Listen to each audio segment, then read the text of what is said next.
US cinema ನೋಡಿ ಬಂದ್ವಿ. ನಾವು ಅರ್ಥ ಮಾಡ್ಕೊಂಡಂತೆ ರಿವ್ಯೂ ಕೊಡೋಕ್ಕೆ ಇಷ್ಟಪಡ್ತೀನಿ. ಇಲ್ಲಿ ಮುಖ್ಯವಾಗಿ ಸತ್ಯ, ಕಲ್ಕಿ, ಪ್ರಕೃತಿ, ವಾಮನ, ಜೋಕರ್ ಹೀಗೆ ಪಾತ್ರ ಬರ್ತವೆ. ಮುಖ್ಯವಾದ ಪಾತ್ರಗಳು ಸತ್ಯ ಪಾತ್ರ, ಕಲ್ಕಿ ಪಾತ್ರ.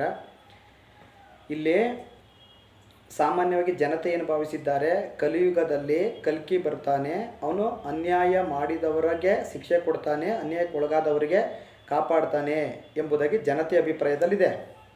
ಆದರೆ ಇಲ್ಲಿ ಬರುವಂಥ ಕಲ್ಕಿ ಪಾತ್ರ ಏನಾಗಿದೆ ಅಂದರೆ, ಇಲ್ಲಿ ಅನ್ಯಾಯಕ್ಕೆ ಒಳಗಾಗಿರೋದು ಪ್ರಕೃತಿ ಶೋಷಣೆ, ಮಾನವರಿಂದ ಪ್ರಕೃತಿ ಶೋಷಣೆಗೆ ಒಳಗಾಗಿದೆ, ಅನ್ಯಾಯಕ್ಕೆ ಒಳಗಾಗಿದೆ. ಆದ್ದರಿಂದ ಇಲ್ಲಿ ಪ್ರಕೃತಿಗೆ ಸಾಂತ್ವನ ಹೇಳ್ತಾ, ಪ್ರಕೃತಿಗೆ ಮೋಸ ಮಾಡಿದಂತಹ, ಅನ್ಯಾಯ ಮಾಡಿದಂತಹ, ಪ್ರಕೃತಿಗೆ ಶೋಷಣೆ ಮಾಡಿದಂತಹ ಈ ಮಾನವ ಜನಾಂಗಕ್ಕೆ ಶಿಕ್ಷೆ ಕೊಡೋಕ್ಕೆ ಕಲ್ಕಿ ಪಾತ್ರ ಬಂದಿದೆ. ಇನ್ನು ಸತ್ಯ ಪಾತ್ರದಲ್ಲಿ ಬುದ್ಧ, ಬಸವ, ಕುವೆಂಪು ಪಾತ್ರದ ಅಹಿಂಸೆ, ಶಾಂತಿ ಬಯಸುವಂಥ ಒಂದು ಪಾತ್ರ. ಬಡಬಗ್ಗರಿಗೆ ಹೆಲ್ಪ್ ಮಾಡಬೇಕು, ಸಹಾಯ ಮಾಡಬೇಕು, ಅವ್ರಿಗೇನು ಇಲ್ಲ ಅವ್ರಿಗೆ ಕೊಡಬೇಕು. ಹಾಗಾಗಿ ಸಮಾಜವನ್ನು ಶಾಂತಿ ಸುವ್ಯವಸ್ಥೆಯಲ್ಲಿ ಇಡಬೇಕು.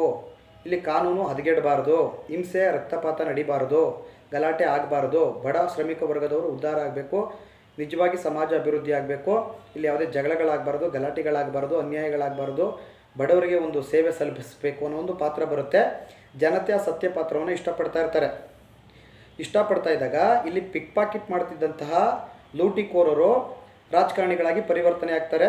ಅಲ್ಲಿ ರವಿಶಂಕರ್ ಪಾತ್ರದಲ್ಲಿ, ಅವರ ಪಾತ್ರದಲ್ಲಿ, ವಾಮನ ಪಾತ್ರದಲ್ಲಿ ಪಿಕ್ ಪ್ಯಾಕೆಟ್ ಮಾಡುವಂಥ ಒಬ್ಬ ವ್ಯಕ್ತಿ ಮುಂದೆ ದೊಡ್ಡ ರಾಜಕಾರಣಿಯಾಗಿ ಅಧಿಕಾರಕ್ಕೆ ಬರ್ತಾನೆ. ಅವನ ಕೆಲಸ ಬರೀ ಕತ್ರಿ ಕೆಲಸ, ಲೂಟಿ ಹೊಡೆಯೋ ಕೆಲಸ, ಸಮಾಜದ ಜನರದ ಹಣವನ್ನು ಲೂಟಿ ಹೊಡೆಯೋಂಥ ಒಂದು ಕೆಲಸದಲ್ಲಿ ಇರ್ತಾನೆ.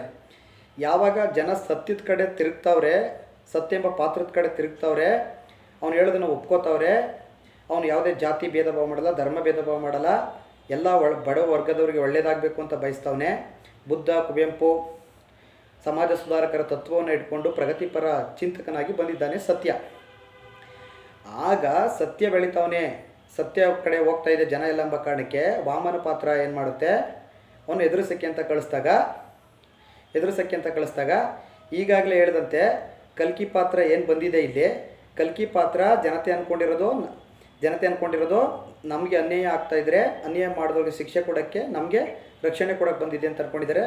ಇಲ್ಲಿ ಕಲ್ಕಿ ಪಾತ್ರ ಅನ್ಯಾಯ ಮಾಡಿದವ್ರಿಗೆ ಶಿಕ್ಷೆ ಕೊಡೋಕ್ಕೆ ಅಂತ ಬಂದಿದೆ. ಆದರೆ ಅನ್ಯಾಯ ಮಾಡಿದವರು ಮಾನವರು, ಅನ್ಯಕ್ಕೆ ಒಳಗಾಗಿದ್ದು ಪ್ರಕೃತಿ. ಆಗ ಪ್ರಕೃತಿ ಪರವಾಗಿ ನಿಂತು ಅಲ್ಲಿ ಮಾನವ ಜನಾಂಗಕ್ಕೆ ನಿಮಗೆ ಸರಿಯಾಗಿ ಮಾಡ್ತೀನಿ, ನಿಮಗೆ ತೊಂದರೆ ಕೊಡ್ತೀನಿ ಅಂತ ಇಲ್ಲಿ ಕಲ್ಕಿ ಪಾತ್ರ ಬ್ಯಾಡಾಗಿ ಬಂದಿದೆ. ಸತ್ಯ ಪಾತ್ರವನ್ನು ಯಾರು ಮೆಚ್ತಾ ಇಲ್ಲ. ಮತ್ತು ಸತ್ಯ ಪಾತ್ರವನ್ನು ಈ ಬ್ಯಾಡ್ ಕಲ್ಕಿ ತೊಗೊಂಡೋಗಿ ಕತ್ಲು ಕೋಣೆಯಲ್ಲಿ ಕೂಡಾಕ್ದಾಗ ಹಲವು ಜನರನ್ನು ಅಲ್ಲಿ ಕೂಡಾಕಿರ್ತಾನೆ, ಇದೇ ಥರದ ಒಳ್ಳೆಯ ವ್ಯಕ್ತಿಗಳನ್ನು ಅಥವಾ ಯಾರನ್ನು ಕೂಡಾಕಿರ್ತಾನೆ. ಅವ್ರಿಗೆ ಅಲ್ಲಿಂದ ಸಮಸ್ಯೆಗಳನ್ನ ಹೊರಬರೋದು ಗೊತ್ತಿಲ್ಲ, ಅವ್ರಿಗೆ ಹೇಗೆ ಬರಬೇಕು ಅನ್ನೋದು ಗೊತ್ತಾಗ್ತಾ ಇಲ್ಲ. ಅಂದರೆ ಅಲ್ಲಿ ಸತ್ಯವನ್ನು ಕೂಡ ಸತ್ಯಪಾತ್ರ ವ್ಯಕ್ತಿ ಉಪೇಂದ್ರವನ್ನು ಕೂಡ ಆ ಕಲ್ಕಿ ಪಾತ್ರದ ವ್ಯಕ್ತಿ ಕೂಡ ಆಗ್ತಾಗ ಅಲ್ಲಿ ಕೀಗಳೆಲ್ಲ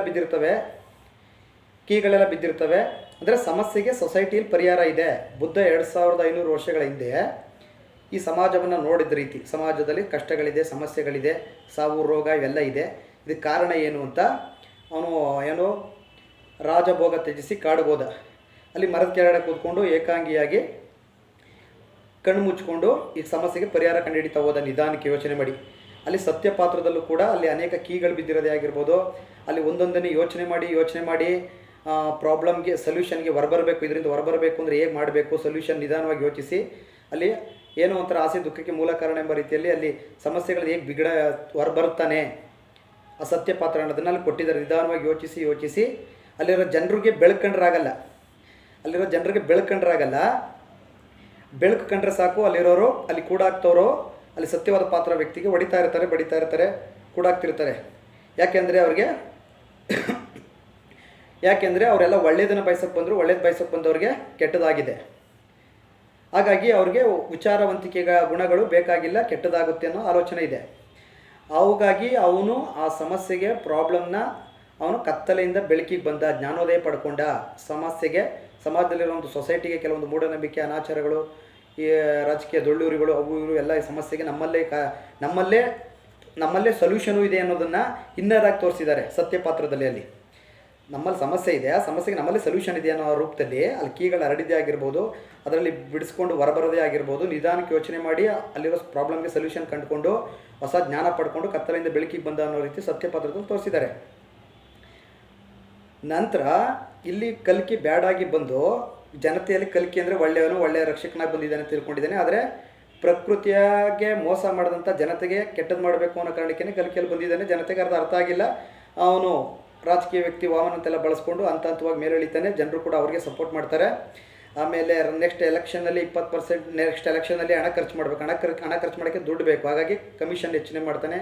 ಕಮಿಷನ್ ಹೆಚ್ಚೆಲ್ಲ ಮಾಡಿ ನಂತರ ಭ್ರಷ್ಟಾಚಾರ ಆರೋಪಗಳಾಗಿ ರಸ್ತೆಗಳೆಲ್ಲ ಸರಿ ಇಲ್ಲದೆ ಇದ್ದಾಗ, ಕಸ ಗಿಸ ಎಲ್ಲ ತುಂಬಿಕೊಂಡಿದ್ದಾಗ, ಜನ ಭಯಕ್ಕೆ ಸ್ಟಾರ್ಟ್ ಮಾಡಿದಾಗ, ಆಡಳಿತ ವಿರೋಧಿ ಗುಣಗಳು ಬಂದಾಗ, ಜನರಲ್ಲಿ ಬ್ಯಾಡ್ ಒಪಿನಿಯನ್ ಹೋಗಿ ಮತ್ತೆ ಸರ್ಕಾರ ತಮ್ಮ ಬರದೇ ಇದ್ದಾಗ ಅಲ್ಲಿ ಜಾತಿ ಮತದ ಆಮಿಷಗಳನ್ನು ಒಡ್ಡೋದು, ಜಾತಿ ಮತಗಳನ್ನು ಗುರುತುಗಳನ್ನು ಜನರಿಗೆ ಮಧ್ಯೆ ಬಿಟ್ಟು ಕಚ್ಚಾಟಿ ಜಗಳ ಮಾಡಿ ಹಿಂಸೆ ಸಾಯೋದು, ಬಡಿ ಸಾವು ನೋವನ್ನು ತರಿಸ್ತಾನೆ.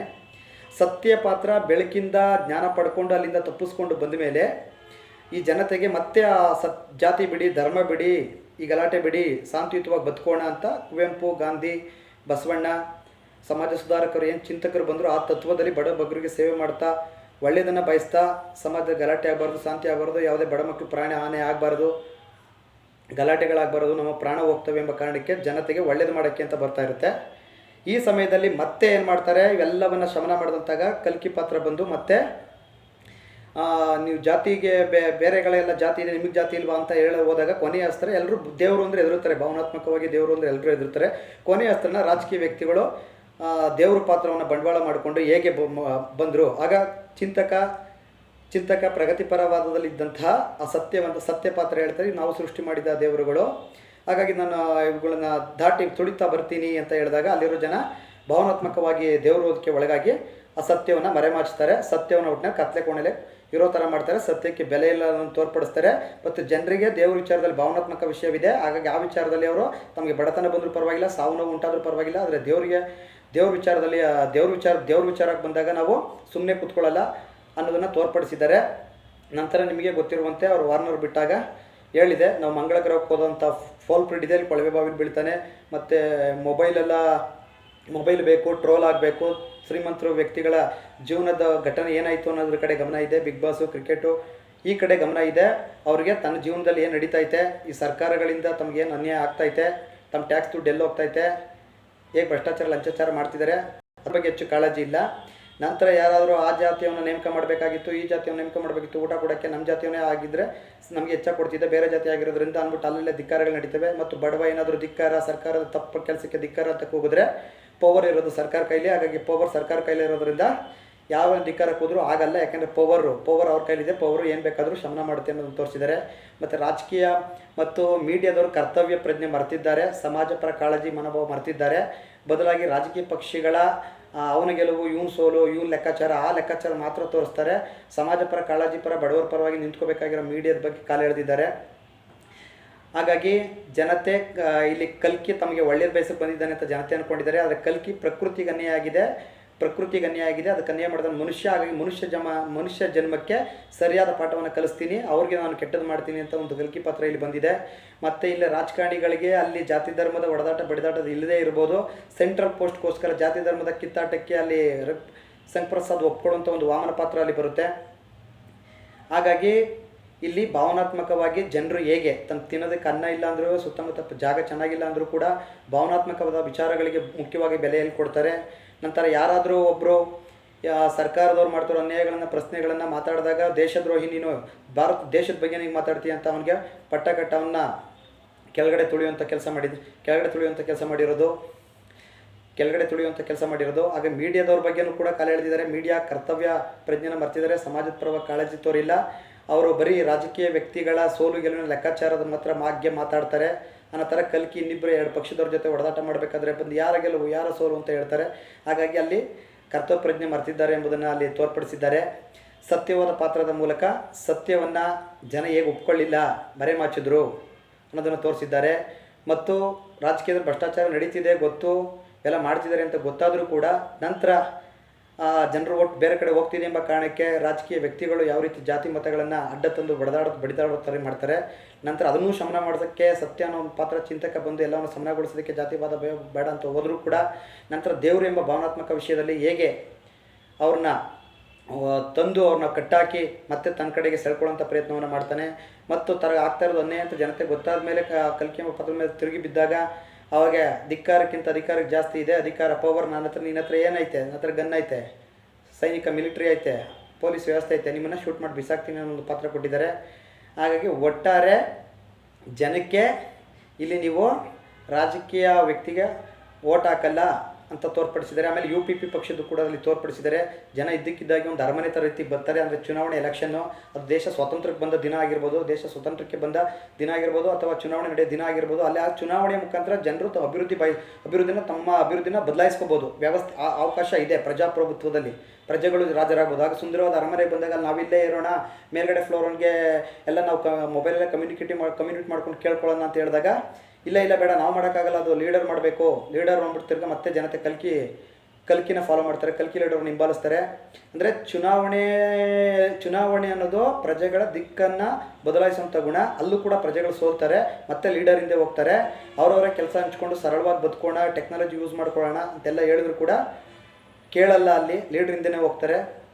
ಹಾಗಾಗಿ ಆ ಕಲ್ಕಿ ಪಾತ್ರ ತನ್ನ ತಾಯಿಗೆ ಅನ್ಯಾಯ ಆಗಿದೆ ಅಂತ ಅದಕ್ಕೆ ಅನ್ಯಾಯ ಮಾಡಿದವರು ಜನತೆ ಎಂಬುದಾಗಿ ಅಲ್ಲಿ ಜನತೆ ಇದ್ದ ಸಾರಿ ಜನತೆ ಒಂದು ಮೂಲೆ ಗುಂಪು ಮಾಡ್ತಾನೆ. ಆಗ ಸತ್ಯ ಅನ್ನೋ ಪಾತ್ರ, ಚಿಂತಕ ಅನ್ನೋರ ಪಾತ್ರ ಅಲ್ಲಿ ಬಂದು ಎಲ್ಲವನ್ನ ಅವರ ರಾಜಕೀಯ ವ್ಯಕ್ತಿಗಳ ಧೋರಣೆಗಳೆಲ್ಲವನ್ನ ಬುಡಮೇಲು ಮಾಡಿ ಜನರನ್ನು ಶಾಂತಿ ಸುವ್ಯವಸ್ಥತೆಗೆ ಕಡೆ ತಂದಾಗ, ಜಾತಿ ಭೇದ ಮರ್ಸಕ್ಕೆ ಹೋದಾಗ ಮತ್ತೆ ಆ ಕಲ್ಕಿ ಪಾತ್ರ ಬಂದು ದೇವ್ರ ಪಾತ್ರದ ಮೂಲಕ ಹೇಗೆ ಸತ್ಯವನ್ನು ಕೆಳಬಡಿದು ಆ ಪಾತ್ರವನ್ನು ಬೆಳೆಸ್ತಾನೆ ಇರೋದನ್ನು ತೋರ್ಪಡಿಸಿದ್ದಾರೆ. ಹಾಗಾಗಿ ಇಲ್ಲಿ ಒಂದು ರಾಜಕೀಯ ವಿಡಂಬನೆ, ವ್ಯಂಗ್ಯ ಅಡಗಿದೆ. ಆಗ ಮೀಡಿಯಾದವರನ್ನು ವ್ಯಂಗ್ಯ ಮಾಡಿದಿರೋದು ಗೊತ್ತಿದೆ. ಮತ್ತು ಜನತೆಯನ್ನು ಕೂಡ ಹೇಗಿಲ್ಲಿ ಮೋಸ ಆಗಿದೆ ಅನ್ನೋದನ್ನು ಕೂಡ ತೋರ್ಪಡಿಸಿದ್ದಾರೆ ಅಷ್ಟೇ.